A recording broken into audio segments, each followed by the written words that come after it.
Hello By and that, welcome. I think we just started the show, which is weird because we had a technical glitch, so apologies to you.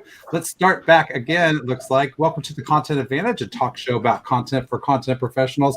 I'm Scott Abel, and joining to me today is my co-host, Megan Gilhooly. Megan, are you there? I'm here, Scott. How are you? Oh, I'm fine. We had a technology glitch for any Yeah, that audience was a members little strange. That's who one were thing we have not experienced yet together, Scott. So fun stuff. So let me get to talking to our guest, Patrick Bosek, and I'm gonna let him introduce himself and where he's from because they have a big announcement that they made last week. So excellent. Thank you. Patrick, welcome. thank you, Megan. So I am Patrick Bosek, previously of easyDITA, which I think some people here have probably heard of. We've been in the data content management space for a long time. The company is now Heretto, and Heretto is our new brand. It's our forward vision for what needs to happen with structured content. And we like to think of it as a combination of both a response to the market and also a forward vision of where we think the market is going.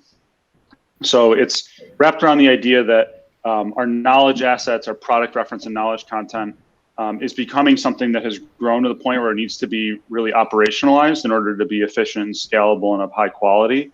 And to do that, we're going to need a content operations system to manage the vast quantity of these pieces of content and also the variations of content across those, and then push them out into all the different places that people are going to have, the experiences with this content. Hey, Patrick, could you spell Heretto for us so anyone who might want to Google that can do so? That's a good point. I should do that. It is phonetic, so it's spelled the way it sounds. Although for some reason, people really don't want to put it in their heads that way. So it is Heretto,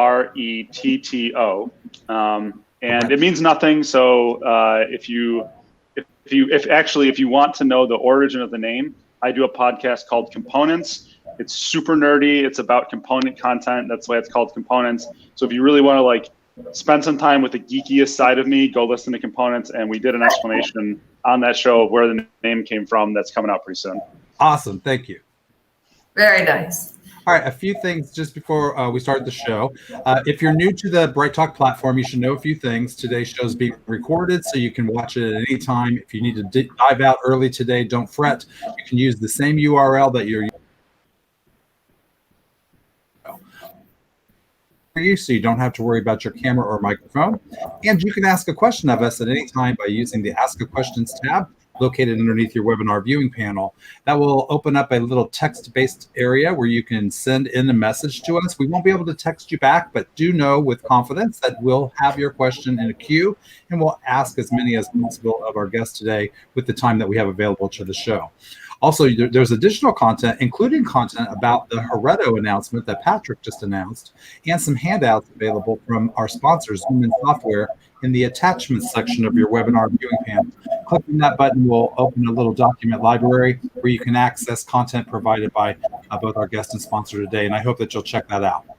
All right, Megan, let's take off and see what Patrick has to say about today's topic. Yes, awesome. So Patrick, you and I are both traveling. We are. We're used to change now, right? It's been a year and a half since I last traveled for work anyway.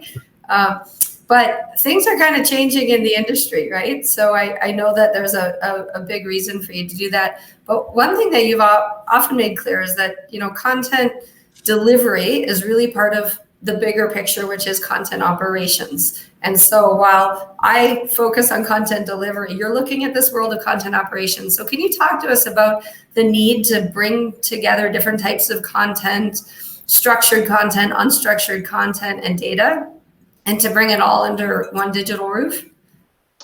Yeah, sure. So I don't know that I would say it. So I'm not under one digital roof. That's an interesting term. I actually haven't heard that before. I'm not sure I would agree with that. I would say it all needs to be into one interconnected and well thought out digital ecosystem.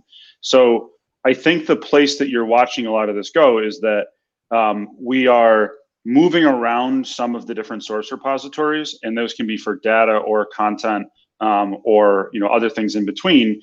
And then we're creating services layers that connect to our actual delivery mechanisms. So when I think about content operations, I tend to think more on the repository side of things, like where the content is created, stored, and collaborated on, reviewed, all those kinds of things, because that's my world. So like, obviously I think about it that way.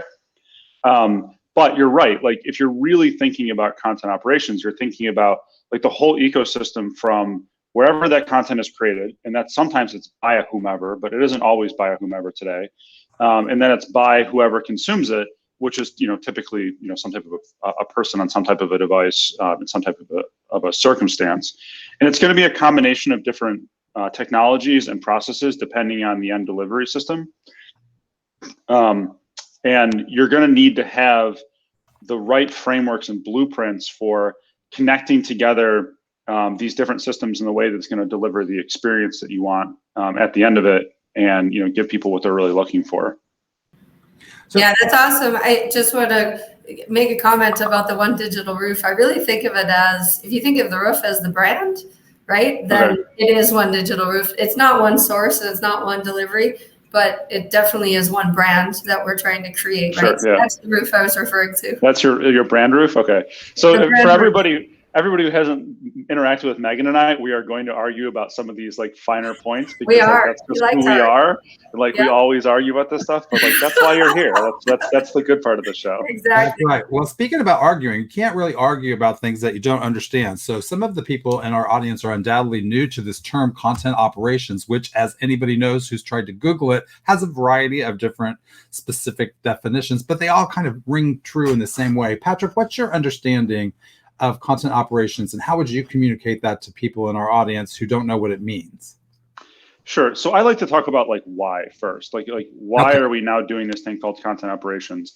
And the easiest way to think about that is like, why did we start doing DevOps or developer operations, call it 10 years ago? And some of it was based on some advancements in practices and technologies, but it really came from a change in requirements around how content was deployed. And there's a lot of reasons that happened, but without really diving into that, there became an expectation that content was going to be deployed consistently and rapidly. Deployment cycles for companies can range, for modern companies doing agile DevOps, that kind of stuff, can range anywhere between 6 weeks at some of the longest, down to like we have customers that do it weekly. Like they literally put a release out weekly. I personally think that that's kind of crazy, but like it's cool that they do it, right? So you're running into the same thing with content now, where you don't have a year or 6 month product cycle that is going to have a year or 6 month cycle for a manual or a set of help or tutorial to come out with that new version. And this isn't just in software, it's in hardware too.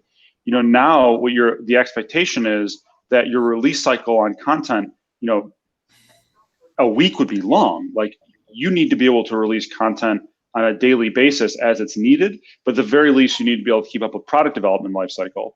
And so what that means is you have to have the ability to use tools and practices and procedures that are going to give you that operationalized cadence and consistency, so that you can keep up with this, this much faster world that we live in. So like that's kind of like how I think of like, okay, why are we doing this thing? Like, why are we putting together this thing in content operations?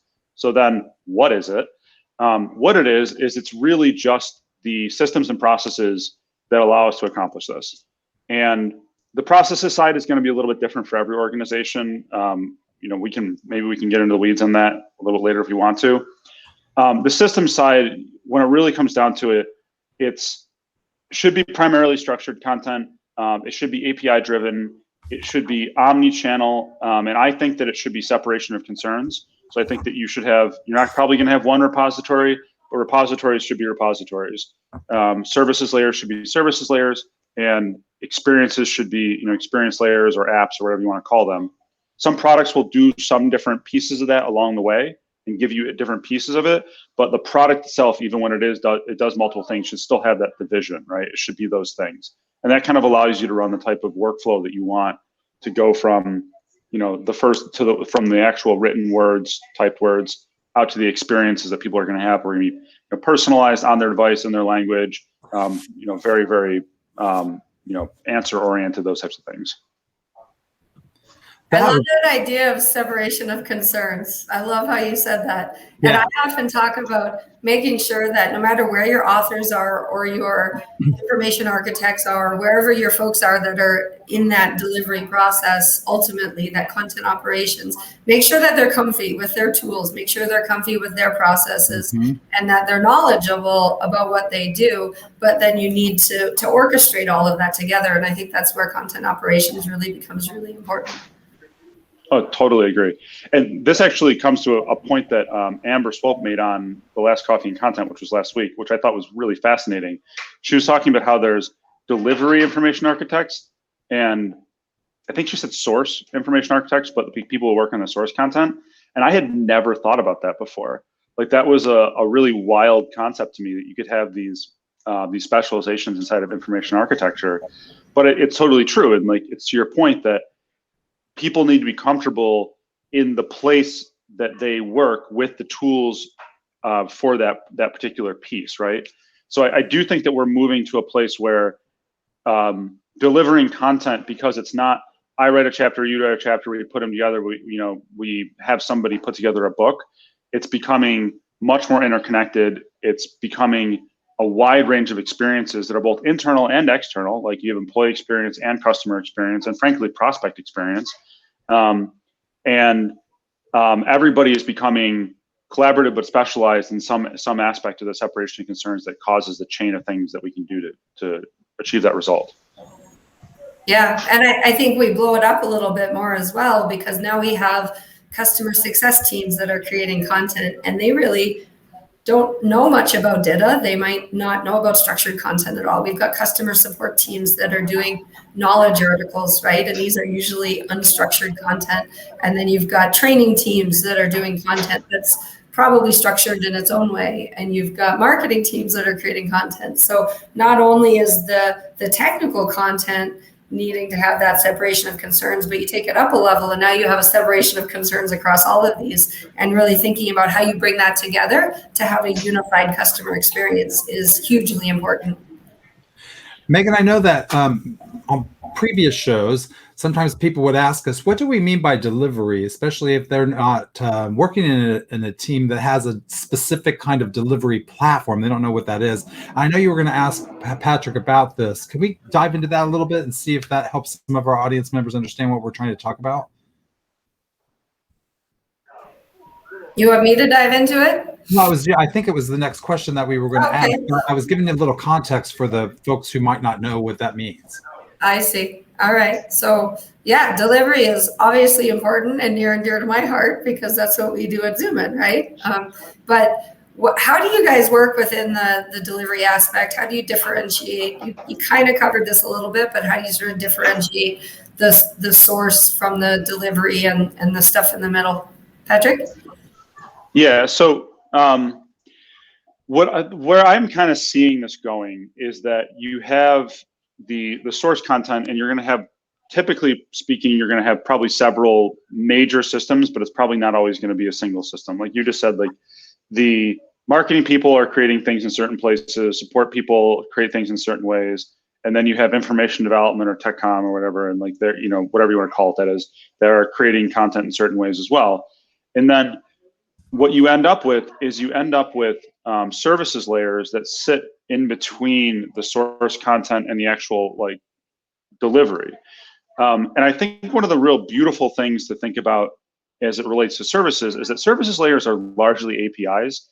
And I've seen implementations that range from like very specific services or very, very simple services layers to like very microservices oriented services layers, where like you'll have a particular service which does like really just kind of one thing, and it can go and it can grab things from different repositories to accomplish that one thing. And when you want that one thing in your delivery, you go to that services layer. So you can have this kind of like orbit of many services endpoints that can then form different things. And if you think about this, we'll stick with the celestial body concept that I guess I'm going towards, like this orbit. You may have some like very large services layers that are gone to for many things, and like they take up a lot of your different delivery. So like you look at Zoomin, for instance, and Zoomin is going to be what I would refer to as a primary services layer. And Zoomin also comes with some like out of the box like apps for like delivery, right? So you may have your primary help experience that's going to be your public facing help experience. You may have like an an in-app like chat, or kind of side pane type context sensitive help thing from Zoomin, and then maybe one other thing. But maybe you also have an app on your phone that is kind of a companion app to whatever your enterprise software or whatever your device is, and that there needs to be a very specific combination of customer and user information and content that you don't want to flow through that primary services layer. And this could be for security reasons, or it could be for developer experience, or it could be for whatever. And you can build a microservice or another services layer off to the side of your primary services layer like Zoomin, that's just going to leverage maybe knowledge graphs, or it's going to leverage a variety of content repositories, and it's going to power that app experience. So I think when you're taking this like API approach to content delivery, information experience as it comes with that, what you get is you get the ability to really think critically about the end experience you're looking to accomplish, and then evaluate your available services layers, and then look to see if you can leverage those or like build something off to the side. And that's kind of how I see those things coming together. What do you think the quick and dirty value proposition is for a technical documentation team to consider operationalizing their content? I mean, efficiency and consistency are probably the biggest ones. It's like one of the things I like to say is like, you can't have short developments, or you can't have short release cycles without consistency and confidence. It's like those are the two things that give you the ability to have a short development cycle on your content. And why is that, right? So if you're going to release content on a weekly basis, you're going to release a fairly large quantity of content, you can't release content that you don't have a lot of confidence in, that you don't have, that you're not sure is consistent, you're not sure is high quality. So the only way to get to that level of confidence is to choose tooling and automation, which automates many of the aspects of ensuring quality to give you the confidence to do that release cycle. So that's structured content, it's validating, it can be text analysis tools, it can be like other types of like schematron style analysis tools. It can be workflow systems, it can be different tagging engines. Like all of these things come together so that when you're pushing the button to deploy out to something like Zoomin or whatever it is you're deploying to, you're confident that that content is the thing you want it to be, it's of the quality, and that's what gives you the ability to do that. So confidence in your content is what gives you efficiency for fast cycle times. You have to have that, and that's why you need content operations. I love how you said that, and I would add to it that confidence and the consistency that you're creating, the ultimate result of that is a much, much better customer experience, because customers can come through any door and get the same information no matter where they're looking for it, so that they can be where they're comfy and still get the information they need. Totally, absolutely. And I think that one of the things that we keep seeing is that there keeps being more doors, right? And you need to set up your content operations ecosystem in such a way where it's kind of agnostic to future doors. Right. And it's also agnostic to future repositories, right? So, one of the things that I think is really important to think through is if I have to bring in another repository, how does that flow into my services layers? Am I using knowledge graph to pull those things in? Am I using connections between repositories? Probably not a good idea, but I've seen some circumstances where that does work. Sometimes your repositories sit behind repositories, whatever. Are you using something which is going to do more of like a statistical analysis AI approach to this? Like, okay, like you connect a fuel line or whatever you call them, you suck the content in, and it's going to index it, it's going to normalize it, it's going to present it in a very consistent route. And like that's one of the benefits of Zoomin, frankly, or at least as I've seen it, is like you can hook something into it, and it may not be exactly what you want in terms of structure and all that kind of stuff, but like it's going to give you a pretty similar, or not as a very similar experience to the structured content. Maybe it's not going to index quite as well because there's not as much metadata, like some of those types of things, but it's still going to be there, right? So I think that you can get different resolutions from different services layers, and you just have to consider all of this stuff as you're going and you're mapping out your ecosystem. So, kind of know where things go, know how they connect, know what the capabilities to pull different things into different services layers are, and know the requirements on those services layer as they relate to the usages that both developers and end users have as those services layers power and enable your delivery functions, apps. This seems like a really good time for Megan to take just a brief second and tell the audience about Zoomin software and what they do and how it connects to today's topic. Megan? Yes, absolutely. I think Patrick's actually done half my work. Did that. But Zoomin ingests technical product content from any source, no matter where it was created or published. It might be structured, it may be unstructured. To Patrick's point, structured is always easier, but for us, it doesn't matter. We are agnostic to the source. And we deliver it into a documentation portal. We deliver it into your community or into your customer service site so that your agents are getting the same information, and even into the product itself, so that no matter where your customers come in, no matter what door they choose, they're going to get that consistent answer that Patrick talked about. And it will all be in sort of a unified format so that you have this sort of digital roof as a brand, right? So tying it all together there, that's Zoomin in a nutshell. Excellent. And you can learn more about Zoomin software by visiting them on the web, or you can check our attachments library by clicking on that button in your webinar viewing panel, and you can access additional documents or click right on through to the Zoomin software where you can learn more about how Zoomin can help your technical documentation team. Patrick, I wondered if you think, while there are tools like Zoomin to help bring together unstructured and structured content, do you still feel like structured content has the momentum, it's growing and becoming more widespread, and that companies are starting to see why they might want to invest in that? Well, I mean, I don't have to think like it is. Yeah. The thing is, like, every short cadence, high volume team that's doing content today is using structured content, like, period. Like, it's not, they're bleeding money. I mean, like, it's so expensive not to do it. You have to. Now, there's different ways to go about doing it, and there's different reasons to use different sets of tooling or different infrastructures for it. So, like, when you look at, like, what we do at Heretto, like, we're very focused on, like, product reference and knowledge content. And we're focused on those because we're built on DITA.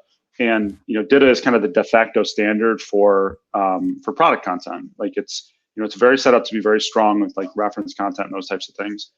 But what you see is that teams that come from traditional mechanisms, so teams that aren't doing, short cadence or, like, rapid release, they're doing PDF and, like, they're probably pushing it to a website but don't want to do it anymore because they shouldn't. They can typically manage about an order of magnitude more content with our tools and structured content than they can in traditional formats. That's, like, ballpark. We've seen better. I think by default you're going to be about in that range. And then if you're doing localization, like, I mean, if you're doing localization, you're probably already there, because frankly, doing localization without structured content is just unbelievably expensive. Like, your ROI, if you're doing a lot of content, from moving from unstructured to structured, we just went through and did this case study with HubSpot in their learning center. The ROI is, like, instantaneous. I mean, it's incredible how fast the ROI is. Like, you can see 10, 20, even 30x annual ROIs on localization savings, which is, it's why they did it. Like, it's like, it's just, you have to at some point. It's so expensive to localize. I wonder if you can even explain that a different way, which is that you can get the return from your structured content investment through translation, which means that you can technically pay for your adventure down structured content road by savings that you are reflected in the cost of your translation because of the investment that you made up front. And I wonder if that's not always clear to people. They hear ROI a lot, right? Like, there's not really a podcast or a webinar that goes by where somebody doesn't say those words. But I think your argument is solid, that there's proof that every time that we implement structured content associated with localization, it helps the localizers minimize how much work they have to do, so that you can actually spend less money and time messing around with that, and more money and time up front making your content great. So at the end, we get a beautiful experience for everyone. Yeah, totally. So you save money in localizations really in two places. The first place is just in the actual translation aspect of it. So structured content costs less to translate. It just does. I don't know how deeply you want me to get into that, but you translate less of it, so there's less content you actually translate because you can break it down into pairs and structures like that. And it's also like there's just less nuance to the content itself because like you can extract the text very, very easily. So the process of actually doing the translation is far less expensive. I've seen it everywhere from, it's half the cost to I've seen it reduce the cost by like 80% in that piece alone. But the second piece is the delivery aspect of it. And the thing that you get by going from a presentation agnostic format like DITA that is translated to a presentation format like HTML and running it through a set of systems is that it's all consistent, right? So like you design your systems to handle the localized content, and then after that, it just does. And this is both for PDF and for HTML delivery. So like you spend some money up front to design a PDF if you still need those things, and then you push a button and you get 27 languages out, or however many you have. You connect, Heretto to Zoomin. Zoomin handles all these languages. Heretto just sends it to Zoomin, and the site knows how to index that language. It knows how to lay out that language. It knows how to, put the right images in because they come with the content and all those types of things. So it automates the entire process of getting these languages from the people who translate them out to the people who read them. And like, there's so many little steps in that process that you're not doing anymore that it can save you an enormous quantity of money. And like, you can take that money, like it's real dollars too. It's not just like, oh, Patrick spends less time, so now you can take Fridays off in the summer. Like, it's like real dollars. Like this is money you're not spending with translation agencies. So you can either translate more, which is great, because that's great customer experience, speaking people's languages. Or you can take that money, you can invest it in more tooling, more automation, more content, because the further you can move on the long tail of content to answer the more specific questions from more specific people, the less support cases you'll get, the happier people will be because they can self-service. You can repurpose that money for all kinds of stuff, but it's real dollars. Excellent. Before we answer questions from the audience, let me remind the audience members that are watching the show live today that you can ask a question just by clicking the Ask a Question tab located underneath your webinar viewing panel, and we will read aloud to Patrick as many as we can with the time remaining. But before, Megan, I was going to ask you, do you have a question for Patrick? Because I know you're passionate about this topic. I do. I have probably thousands of questions for Patrick. Good things to debate and good things to agree on. So overall, I think to sort of expound upon what you were saying, I hear from a lot of people from customer success, again, customer support, customer experience, and even some folks from marketing who are just stepping into this idea of micro content, of structured content, of reuse. And so I oftentimes will go to them and say, well, 10 years ago, or even 15, maybe 20 years ago now, your TechCom team already started through these questions, right? So we kind of had a crystal ball then, like we could say, customer support team, we have a crystal ball because we started where you were at way back when. So when you think about that, think about the future. Like, what is it that we know today that maybe other teams within the enterprise are probably not going to learn for 10 years? Or what are those things that we really have no idea? What are those opinions you have about the future and what the future holds for us that people might not be aware of? Yeah. That spotlight always gets me. The future. Well, so, oh boy. I have a lot of opinions about the future. I'm going to try to give you, I don't know, maybe the one that pops into my head the fastest. So I think that the first thing I would say is the future is structured. And I think that organizations that wait for AI to solve the problems that structure solves are going to be left behind, because the organizations that go and put structure into place are going to be able to leverage AI more specifically. And I do think that when you really look at where our industry as a content industry is going, and you kind of break it down a little bit, and I'm going to talk more specifically about, product reference and knowledge content, one, because it's what I care about, and two, it's because of what I know about.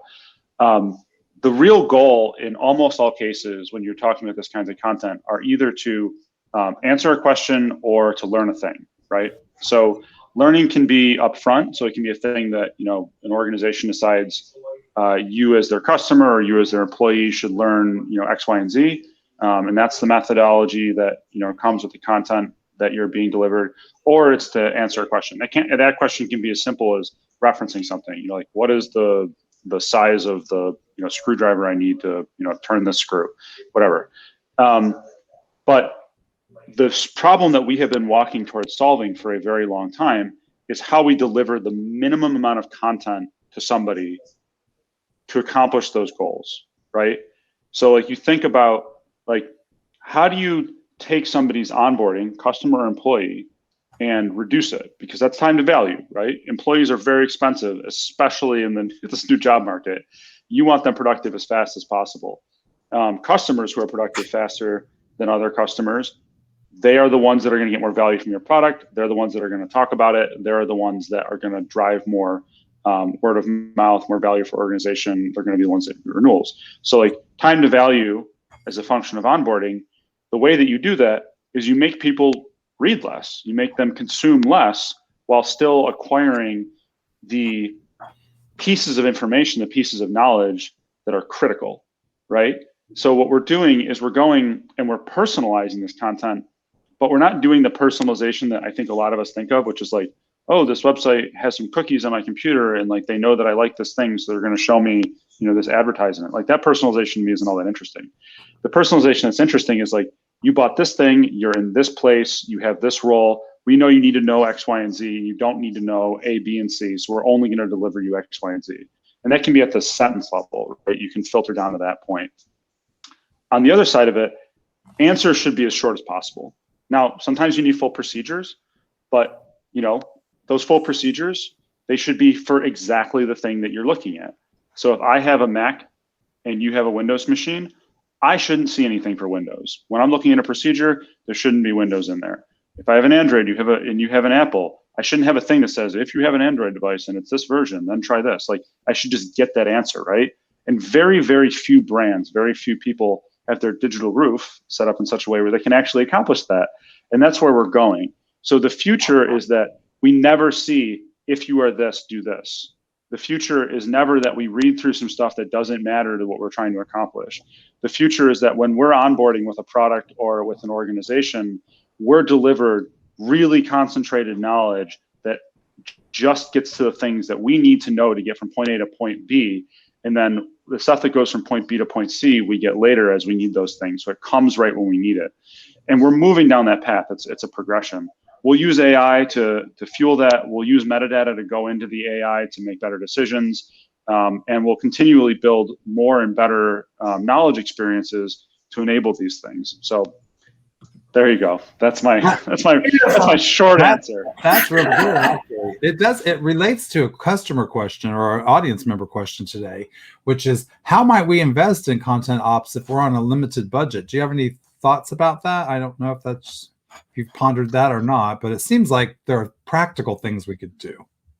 Well, so, you know, using kind of like the broadest possible term of content operations, I mean, you could technically do content operations with paper and pencil, you know, because at the end of the day, like, it's what it really is, it's wrapping process around the tools that you have.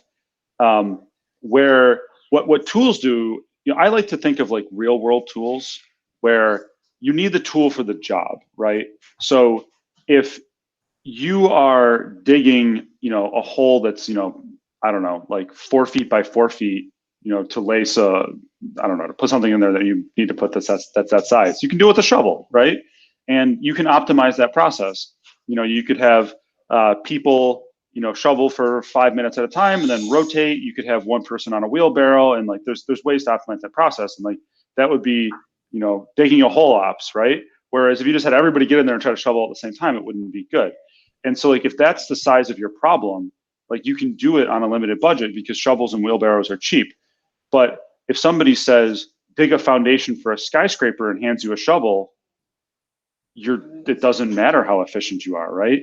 So it's scale up that where tools matter. It's the same thing in construction as it is in content. the bigger your thing that you have to build, the more industrial or enterprise and expensive your tooling is going to have to be in order to facilitate that job.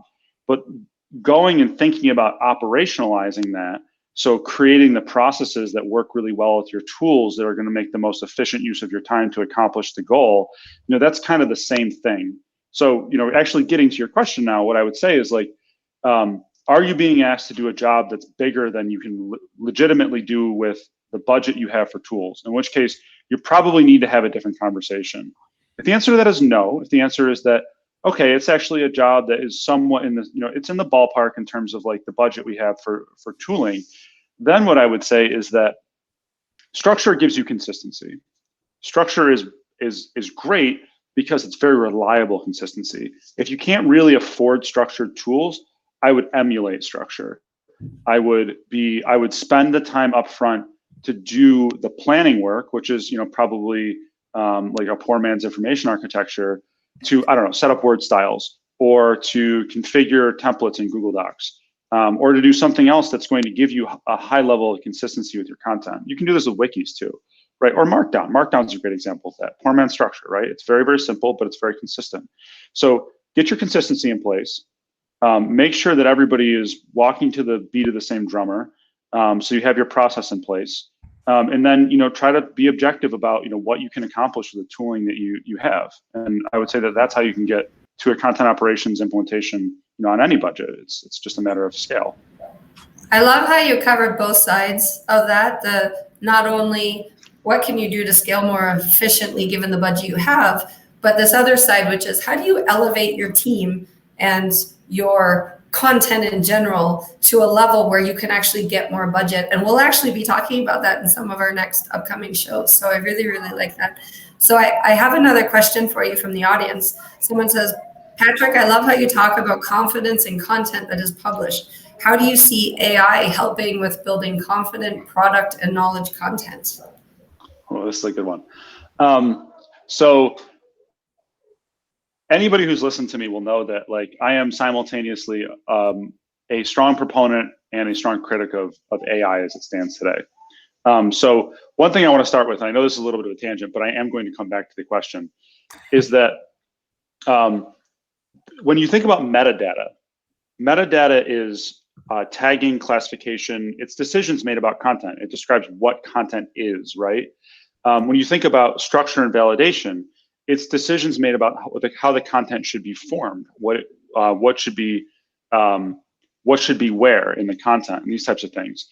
So one of the things that we've seen very consistently with AI systems and the systems that surround it is that we find that places where we can cache decisions, where we can go and we can apply algorithms or we can apply metadata to something that travels with it, that is much, much more efficient than having AI try to make those decisions on the fly.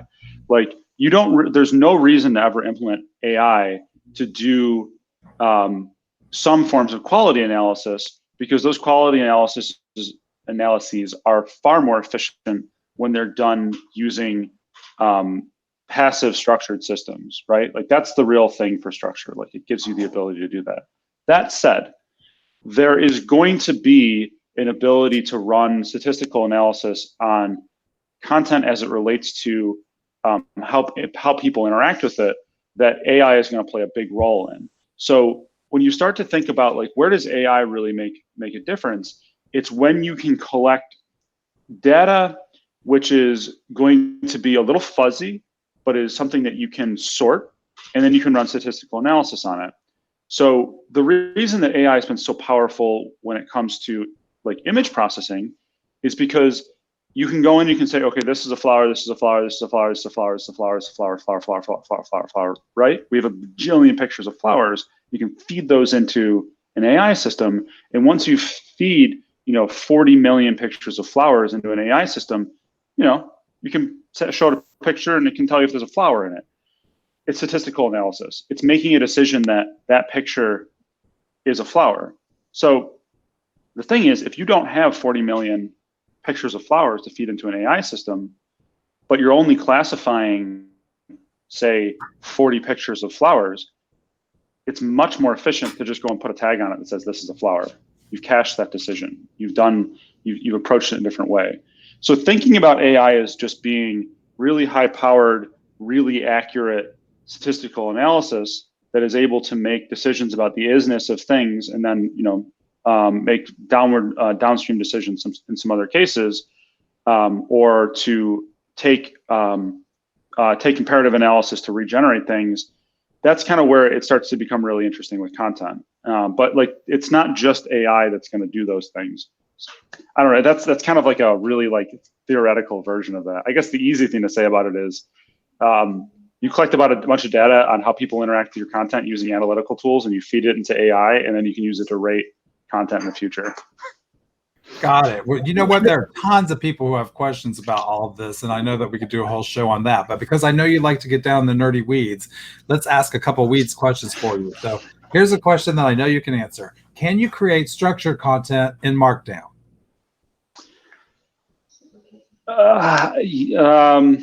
You can give the, it depends answer, but I know that there's a belief in there that you also. Well, so, I mean, I think it would surprise people to know that I'm not like, I don't fall into like one of the what I would consider to be like the religious arguments for or against Markdown. Right. Like, I think there's a practical application for Markdown.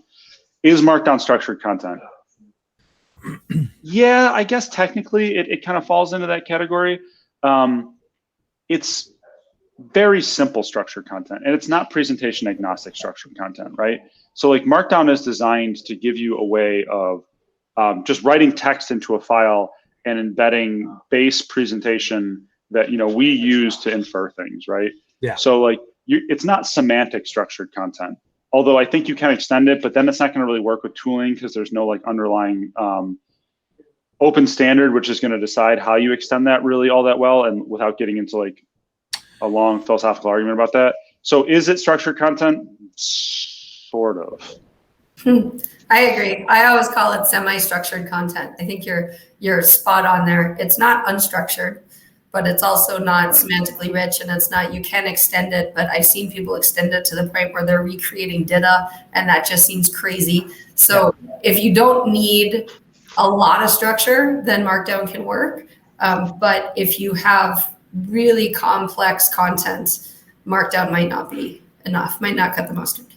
So Markdown works really well in single or minimal channel systems that are designed to live with software. So like for like the microservices that we build for Heretto, those are all documented in Markdown, because like it's a README file that tells you how to set up a microservice. It goes in the GitHub, right? Like there's no reason to go and like write a DITA components on that, because like we're not going to break it up. The audiences don't change. Like there's never going to be a tutorial. Like it's just like, this is how you set it up. Here it is. Yeah. It's a README file. It's perfect. That seems like a checklist that somebody could walk through to decide whether they want to use Markdown or not. Do you need to repurpose it? Are you going to be doing this, that, or the other with it? And if you are, the answer might be choose a different mechanism for presenting and writing that content because you want to meet these particular business goals. Do you think that when you partner kind of Markdown with other new things like GitHub, is that a good or a bad thing? What's the pros and cons of relying on GitHub for content? Well, I don't know that I'd see it as a good or a bad thing. I think it has a purpose. Okay. Yeah, I don't want to dive really deeply into that one, because like that is super in the weeds, and like if you want to do that, let's get on Write the Docs Slack, and we'll all right, join Patrick on Write the Docs Slack. Whoever answered that question, asked that question, and you can chat about that. Megan, can you give Patrick another question or two in the time remaining? Yeah, absolutely. So someone says they love how you emphasize that you can work in a structured manner and learn to think that way regardless of the platform. It seems like an almost essential first step for organizations where structured methods are generally unknown to get started on the path to true content ops. Comments? I mean, yes. Like the thing is, if the question is like, do you end up in a better place if you start with structure? The answer is absolutely yes. The thing I would add to that is that you need to upskill your people in that process too. So like, go back to my construction example. You don't go from being like, okay, we're going to dig a 4x4 hole to building a skyscraper, and then when you go to buy like a $20 million excavator, you don't just take the shovel out of someone's hand and put them in the excavator, right? Like, you have to have people who have different sets of skills to run these systems, because like they are, kind of industrial enterprise systems. So as you go through the process of like scale up and realizing that you're going to commit to answering a lot more questions, to delivering a lot more knowledge, to out educating your competition, then I think you need to look at your people, and you need to recognize that while you're implementing new systems, you need to be upskilling and enabling your people at the same time. Nice. That makes a lot of sense. Here's a in the weeds question for you. Can you explain how a subject matter expert review cycle works? Right now, this particular viewer says they're taking HTML content, dropping it into a Word file, and emailing it off to an SME. Ugh. Couldn't content ops include review and approval, or shouldn't content ops include a review and approval of the delivery? It does. So, all right, let's talk about that for a second. I mean, shamelessly, like, go look at Heretto, but I mean, more realistically, like, go look at systems that provide review functions. Like, that is not a thing you should be doing. You should never be following that particular process. Technically, it is a process. It is not a process you should be following. But like, really one of the key things about getting a good content operations workflow in place is that your review and your subject matter expert contribution is on the source. So this is a thing that a lot of people have a hard time breaking, is that like they want to print the PDF or they want to see the final rendition or blah, blah, blah, blah. You have to break that. You have to get to a place where people are reviewing content, not output. And that's crucial. The teams that really make this work, the teams that really hit scale up, the teams that really get the efficiency and the quality, and therefore the confidence they want, they've broken that paradigm, and their SMEs are on the source. That's right on. Have people do what people need to do, and have machines do stuff that machines can do better. As sort of related to process as well, somebody asked, is it acceptable to publish content in English with a delay for other languages while you wait for localization? And if acceptable, what's an acceptable delay? Now, I could talk for an hour about this. Yeah, me too. What's your short answer? My short answer is that acceptable to you? Yeah, exactly. I think it's like, right. That's completely a business question that it's acceptable in some circumstances, it's not in others. It's really, so like, if you're in Canada and you're in medical, you got to publish French and English at the same time. If you are writing an app that, takes pictures of your cat, maybe not. Like, I don't know. If you speak Spanish and beyond that, I think it's a lot around wherever you're at, you want it to be better. So if you're at 120-day turnaround time, you want to get it under 100. If you're at 100, you want to get it to 50. If you're at 50, you want to get it to 15, right? And so you're just always going to push the bar. You're going to scale to improve that. That's a place where you can constantly improve if it's worth it to you. Yeah. Right. So let me dovetail right off of that. All right. Which I was going to say before you said that last thing. You're at 120 days. If you were at 15, how many more French, Spanish, German-speaking customers would be able to use that content, and what's the value of that to you? So, like, would you reduce churn? Would you bring on, what's your average deal? What's your average deal cycle? Like, how is that impacted by content, right? So, like, if you go into, countries that are very heavily invested in like their language, and that's a weird thing to say, but like some countries are more invested in their native language than others. And like, they won't buy products that aren't translated into their language for their knowledge resources. And you have a 120-day turnaround cycle on your content. Well, that's time to market. That's time in market. That's money. So like, you can do an ROI on that, and like, you can decide how acceptable it is.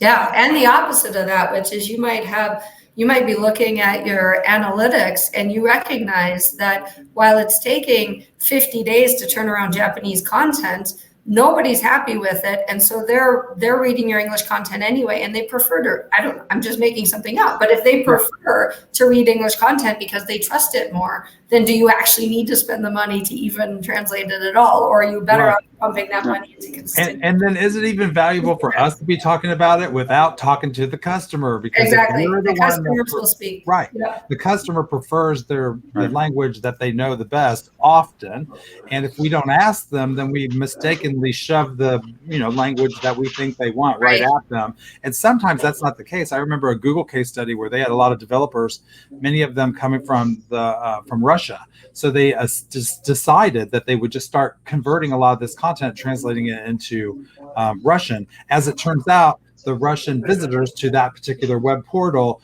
were presented with language choices. They started in English, and then they had the traditional pull-down menu where you could change your language, and they don't change it. They stay in English. Only a tiny percentage went over to the Russian content. So Google said, wow, metrics show us that we could invest in Russian in certain places, but this might not have been the smartest place to do it because we used some assumptions, not actual data about the customers. And Patrick, you hit on something when you said prospect experience. If you're already a customer, you can engage with them, but the prospect's the one you're trying to bring along for the ride. And if they don't feel, as you said, that they can access your content and understand it easily, and that it's not trustworthy for them because it's in a different language, that's really hard to overcome if you're competing with some other company that provides content in the native language. So I think you have to think about it that way as well.